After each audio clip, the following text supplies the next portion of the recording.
Hi everyone, Quillfan here again. I had to switch the light on today for this video because it's very gloomy out, so I really hope that the light's alright.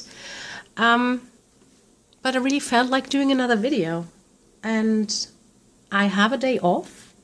Originally I just wanted to lay in bed or on the couch and kind of get some rest because I still have the cold, but I feel a lot better. So thank you a lot for all your well wishes on my last video. Thank you. So as I said, I have a day off and I have a new deck, and so I thought maybe I should share it with you. I don't have to make it a surprise because obviously you could read it all in the title of this video. So this video is going to be about the Antique Anatomy Tarot by Claire Goodchild. I have seen this deck on Instagram first, and well, she is on Instagram with the name, let me think, Black and the Moon, and I believe that's the name of the homepage as well. So it's www.blackandthemoon.com. I will link to that in the description box below, obviously. And she posted a couple of pictures from like this deck and I really felt drawn to it. I thought, wow, this is very unique. This is absolutely different, and it felt very strong and very powerful. So I really started looking for this deck online, and I found out that there was only a Major Arcana only version of it. So I was quite frustrated because I'm not interested in Major Arcana only versions. But then sometime around, I don't know, I can't even remember, like the mid of the year, something like that. I don't know. Can't be because I'm not that long on Instagram. I don't know, maybe September. I don't know. My time perception usually is way off, so don't count on that. She announced that she was doing the minors as well. So I was like freaking out at home and decided to order it as soon as it comes out. And that's what I did. I had to wait a couple of days, which were quite hard for me, but I had to wait for my paycheck, and then I ordered it immediately at the end of last month.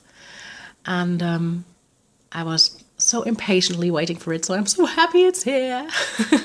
It is kind of my early Christmas. Christmas. Oh my gosh, I can't talk.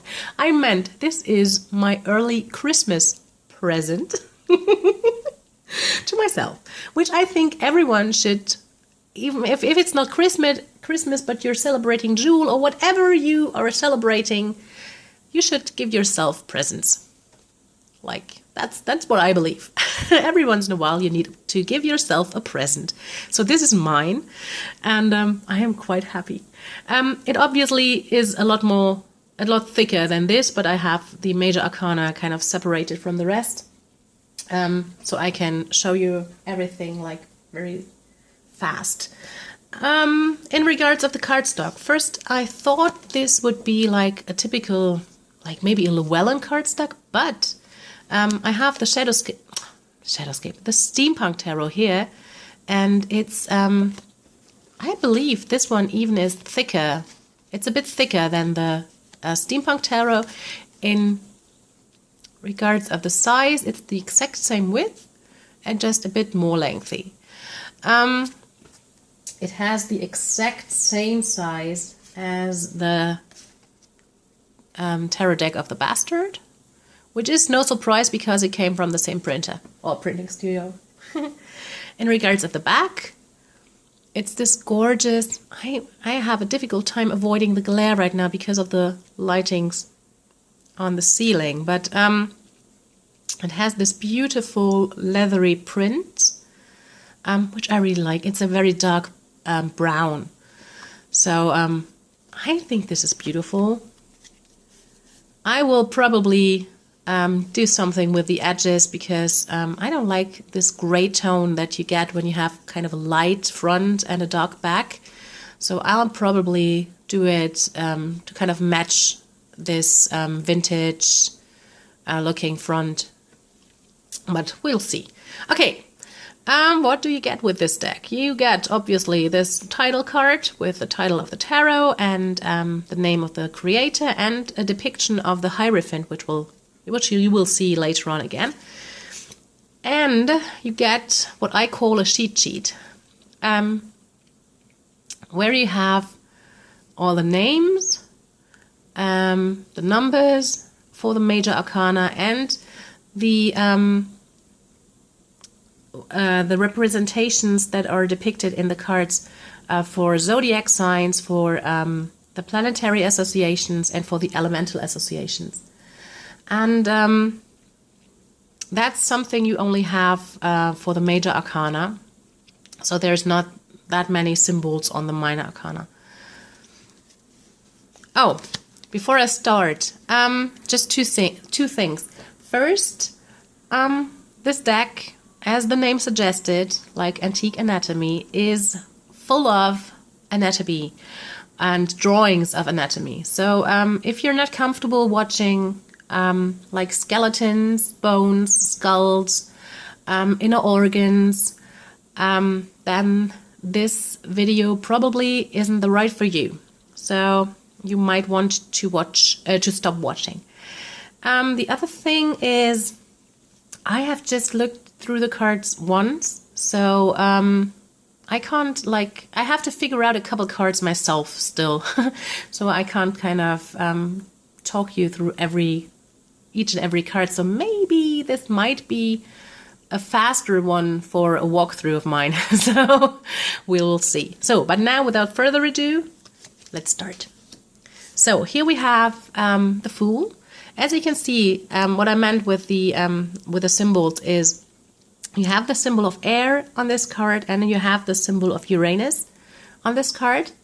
And you have that for each and every card, like the Zodiac or the Planetary Association and the Elemental Association, for every card in the major arcana, not the minors though. Other than that, you have a pretty traditional looking Fool. It seems to be the skeleton of a younger person. This is definitely not a grown man or a grown woman. And he's just open. He's just stepping out into life. So quite readable. Then we have, let's put it here. We have the Magician. Really like it. I really like that, again, you have quite traditional elements. You have the one hand raised. You have the other hand pointed down to the earth. You have the elements, all four of them. And you have Mercury up here, which I really like because Mercury usually stands for kind of intellect and intelligence and knowledge. So I really like that this is, well, in combination with which is like the usual combination with the Magician. But I like that it's depicted in here. Then we have the High Priestess, which again I love. I love that she's standing with the back to the viewer, like more immersed in herself, immersed in the energy of the moon, immersed in the watery energy. Love it. Here we have the Empress. She's accompanied by a cat. Isn't that cute? And the Emperor. Oh, just I'll put back the Empress for a bit, just so you can see. It's I wanted to point out that it's very easy to distinguish between female and male skeletons in this deck. As you can see with these two, for example, you can see that for the male skeletons, usually the shoulders are wider, the rib cage, like overall, is a lot larger, but the I don't know the English name for this bone structure here. In German, it's Becken. Of a female skeleton is wider, which, like, I mean, for obvious reasons, as we give birth. So, but I like that you can always tell if you're looking at a man or a woman.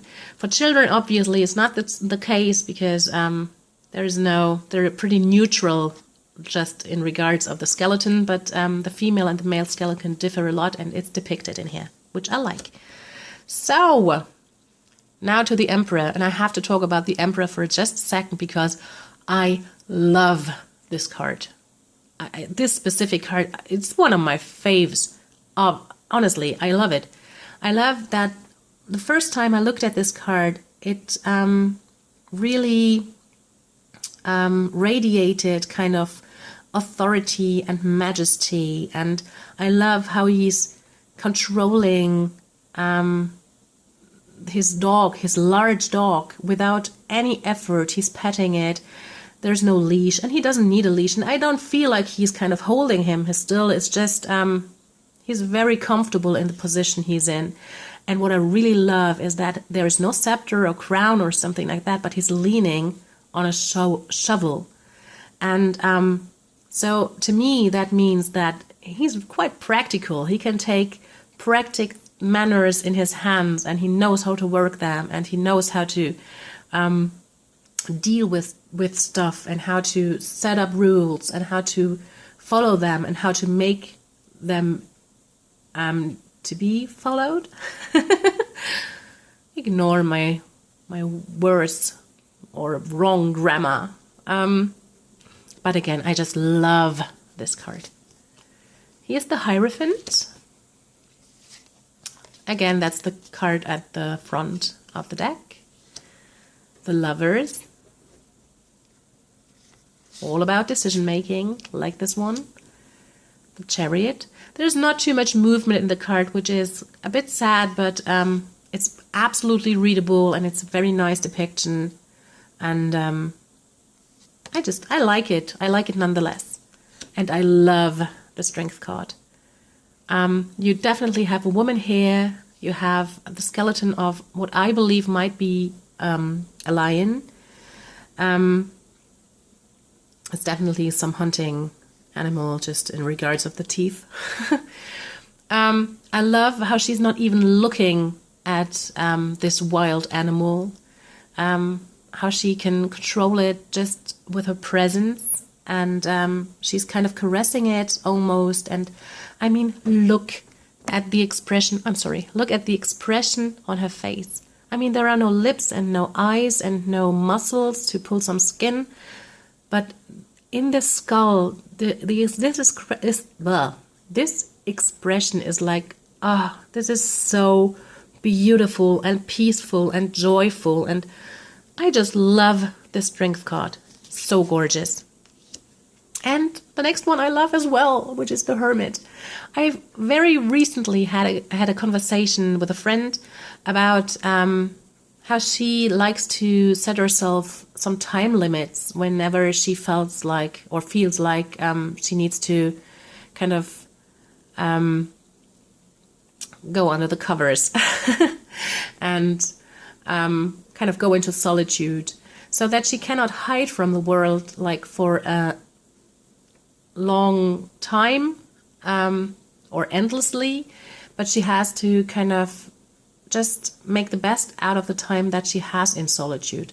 So she really can use the time spent alone, and when she comes back, more energized and refreshed and ready to embrace the world. So I really, really love that.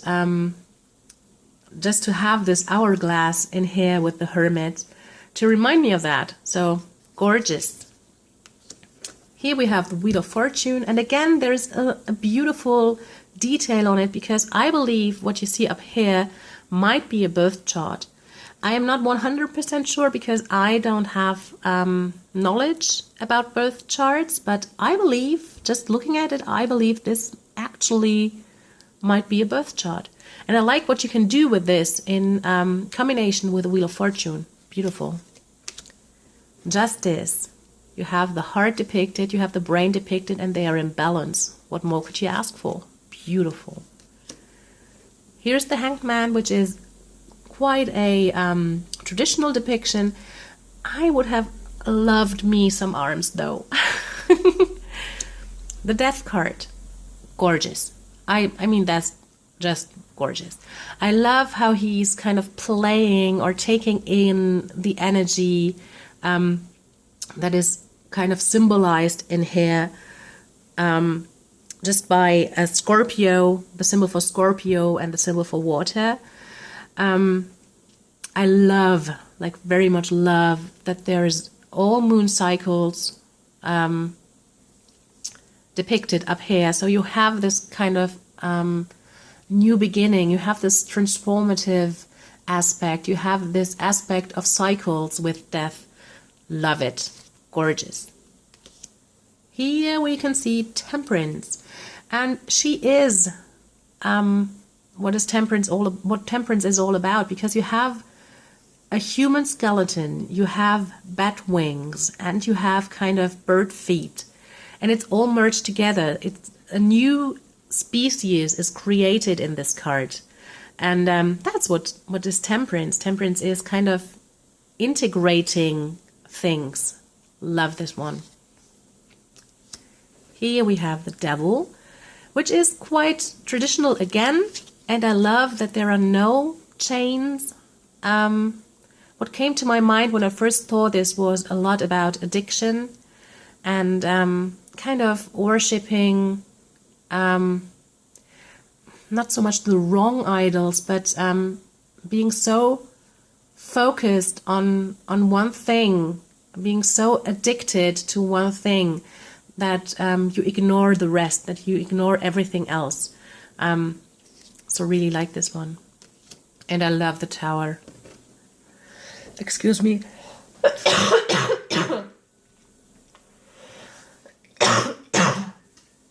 Oh, I'm sorry. Where was I? I love the Tower. You have this kind of zoomed in skeleton, so that it's looking quite large and strong. And you have him, I think it's a man, you have him kneeling down, and you have him with his hands bound behind his back. But then again, you have this all fiery energy and the kind of explosive and very masculine energy of Mars coming at him. So there's nothing he can do. He can't work with it. He can't just do anything against it or hold it back. So he's kind of witnessing whatever is coming his way. And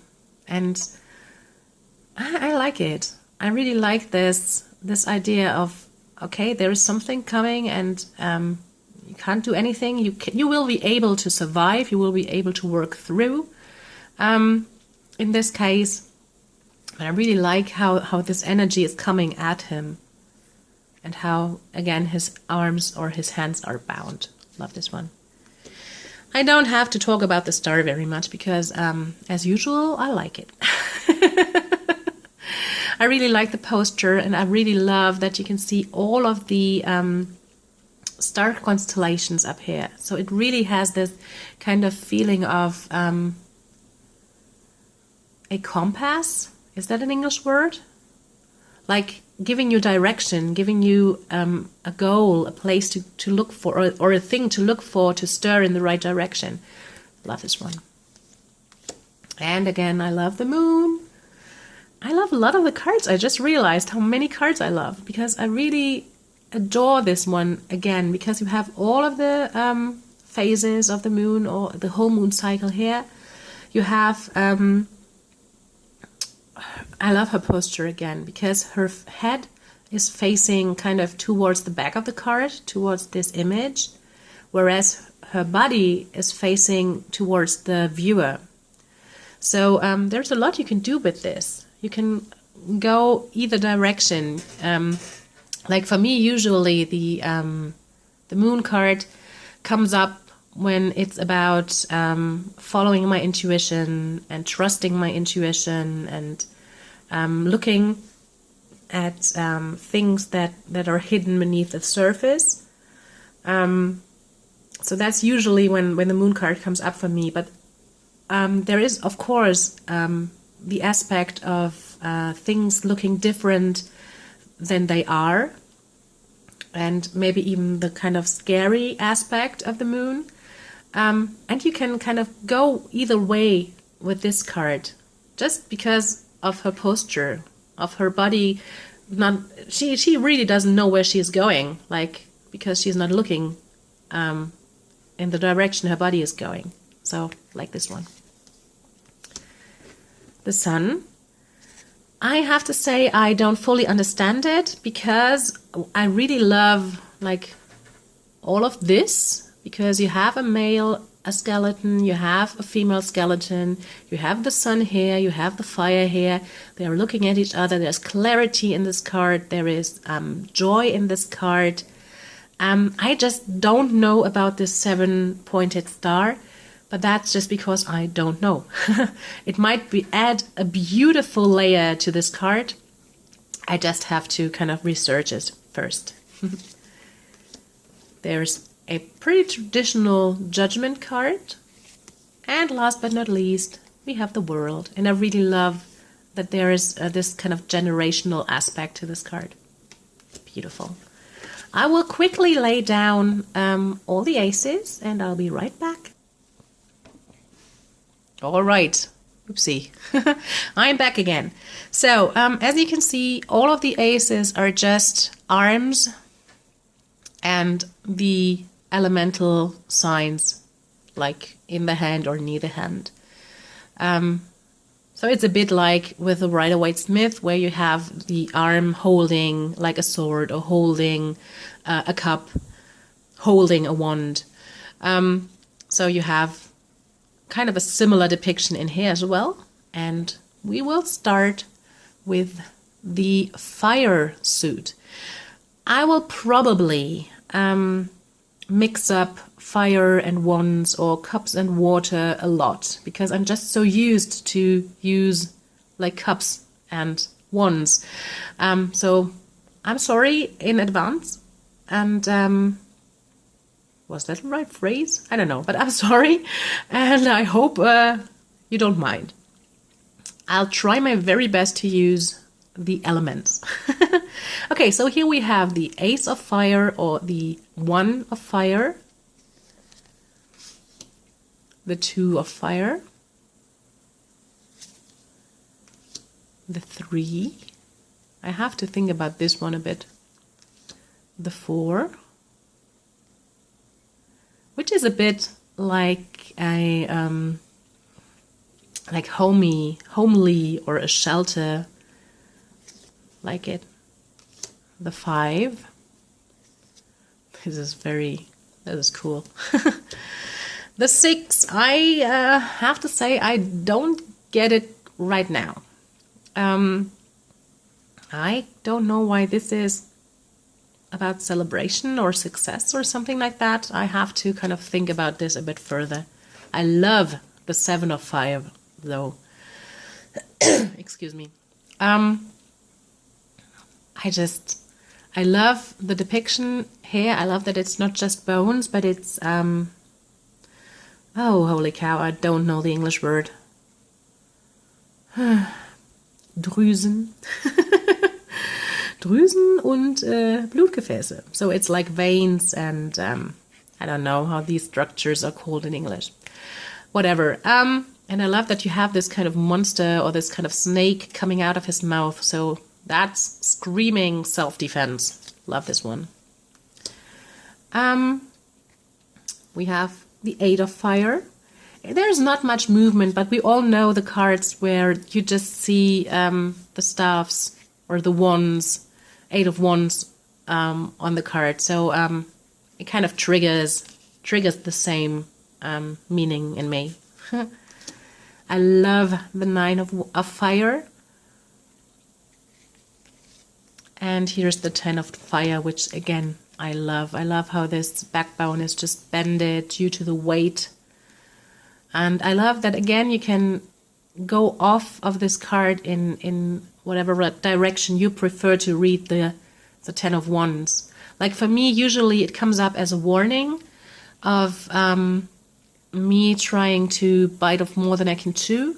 So usually if it comes up, it's kind of telling me to focus or to prioritize things and to focus on doing one thing at a time, instead of trying to juggle everything together and doing everything at once.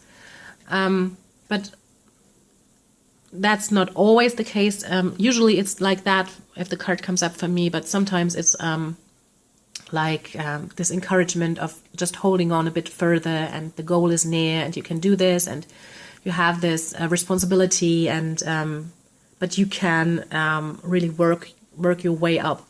So I really like this depiction.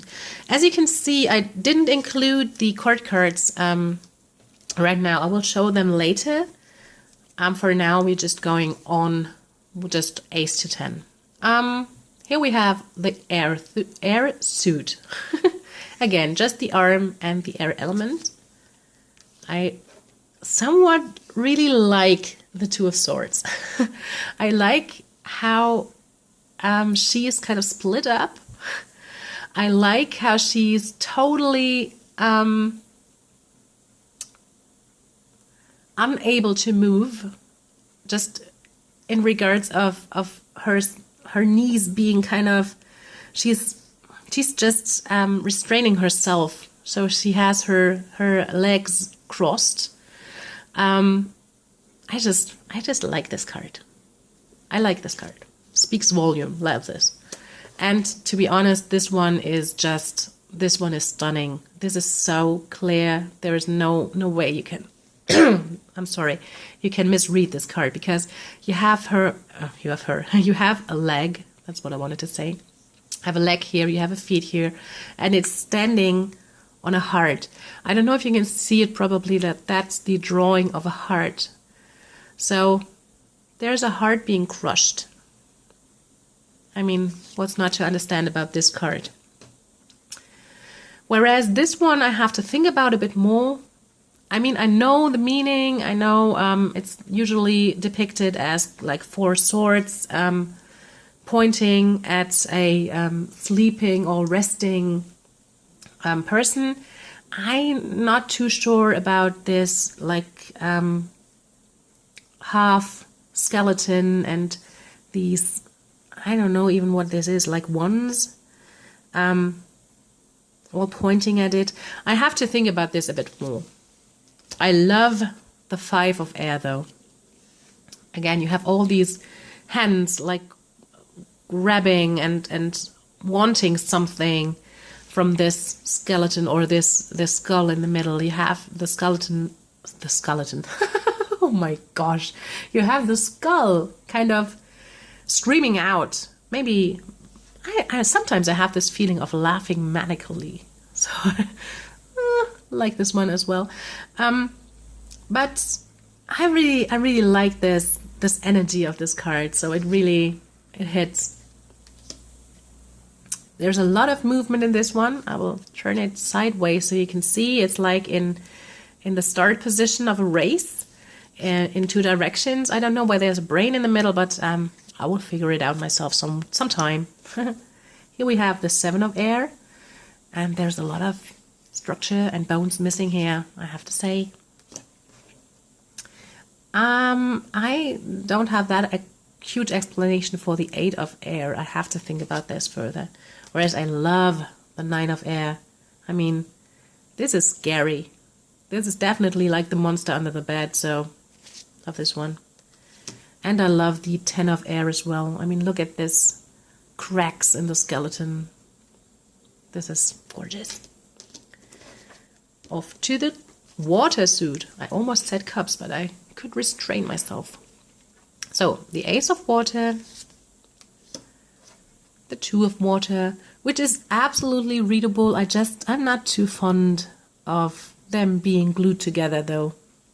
But that's just me. I love the 3 of water. Love it. And I love the 4 of water. Just look at this. The 5. This one, I'll just go on, because I really don't know what to make with this card. It's just like, ooh, this is so scary to me. Honestly, blah. Okay, the 7 of what? I mean, you want to see it probably, right? But no, just I don't know. I really blah. No. If you know what's depicted in this card, like for real, or the symbolism behind it, please leave a comment in the comment box, because I can't make anything out of it. It's just really scary looking and a bit disgusting, but okay. Probably there is some story behind this card that I just don't get right now. Okay, the 7 of water. Love this one. 8 of water. 9 of water. Love this card. And the 10 of water, which is beautiful as well and very much like the Rider-Waite-Smith rainbow. Like it. And last but not least, the Earth suit. So here we have the 1 of Earth, the 2 of Earth, the 3, love this one, and I love this one as well, the 4 of suit, the 4 of suit, the 4 of Earth, and this one's gorgeous, the 5 of Earth, the 6, so here's a lot to offer. Does anyone need brains? Here are brains. Okay, the 7 of Earth. Definitely waiting for something, huh? The 8 of Earth. The 9 of Earth. And the 10 of Earth. This again is a card I definitely have to think about because I don't get it right now. But oh well, that's just how it is. Okay, so now only the card cards are missing. I took them away because, or I separated them because they are just, I don't know, just a couple of videos ago I talked about the Raven's Prophecy where the card cards are very much depicted, or the energy of the card cards is very creatively and very precisely depicted in the cards. And I talked that in some decks the card cards are just, you have a queen sitting on a throne and she's holding a cup, so it's the Queen of Cups. And you have a queen sitting on a throne holding a wand, it's the Queen of Wands. So there's not much going on with the energy of the cards. It's kind of a mixture with this one. I have to kind of take out the knights, which I'm not too fond of, but the rest I really like. So I wanted to show it to you, like all the pages and all of the knights and queens and kings. So you can see what I mean, because you have pretty much all the same. You have, in this case, it's definitely children. So you have children here, and you always have the elements in this deck. So like here we have water, here we have earth, here we have air, here we have fire. But just due to the, or because of the expression, there is some kind of, the energy is kind of coming across. At least with these cards. I really like this one. So look at this. Look at this page of fire. I mean, this is so energetic and joyful and going out there. Really like this one. Whereas this one is more like thoughtful and more really like kind of logical looking. So I'm not going through all of them, but so you can see that even though it's just skeletons and even though it's not a whole scene, she did something with the expression of the different pages to kind of give you an idea of the energy of the card. For the knights, as I said, I'm not that happy with the knights because I like action with the knights. I like movement. I like them just to be active and to do something with their element, whereas these are a bit static to me. So I'm not that happy with them. I believe it's all male skeletons. And again, you just have a skeleton front facing, and you have all the elements. For the queens, it's definitely a female skeleton, as you can see. And she's always having this staff with her, or the spear with her. It's not that distinct.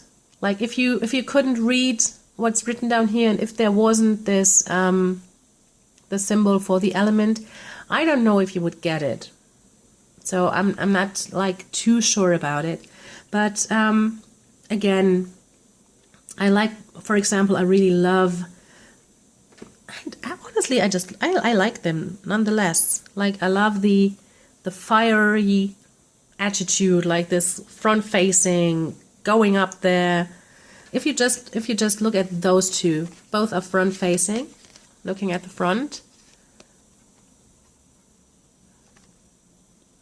But this one's a lot more kind of outgoing. This one is a lot more kind of holding herself back, a bit hunched, a bit like crooked hip. So you get the idea, but it's nuances. It's very small differences with the court cards. And now here's the kings.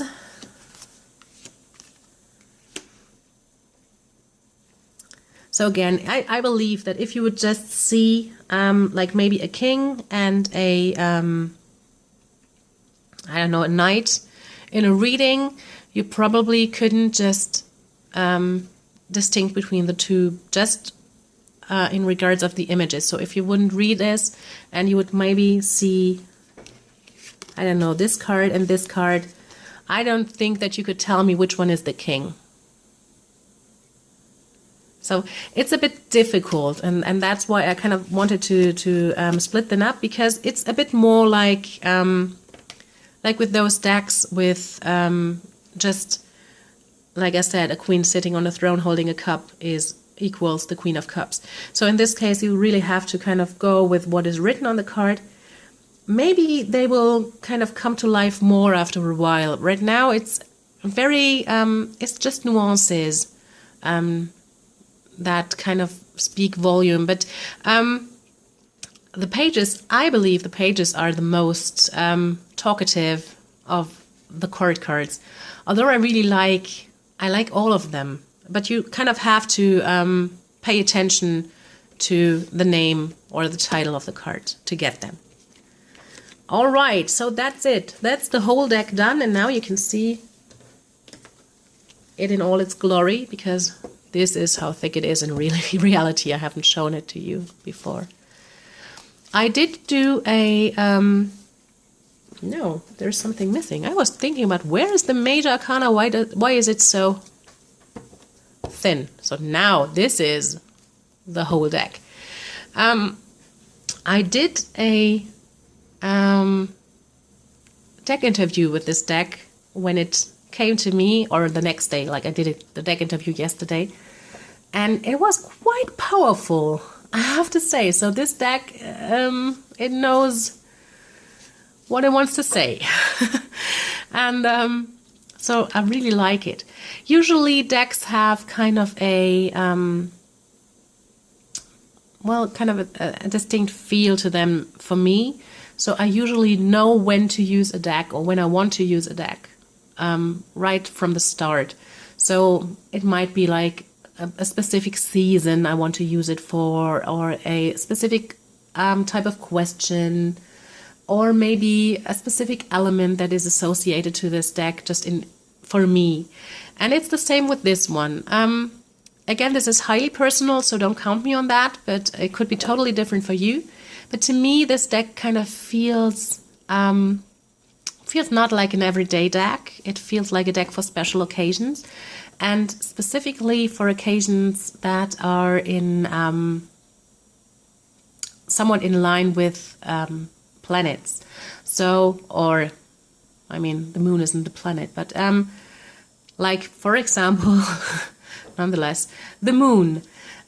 So it would be great. I believe this is I would love to use it for new moon readings or for full moon readings, and it's definitely the deck that I will use on New Year's Eve to kind of reflect on the last year and kind of manifest the energies for the new year. So this is how this deck feels to me.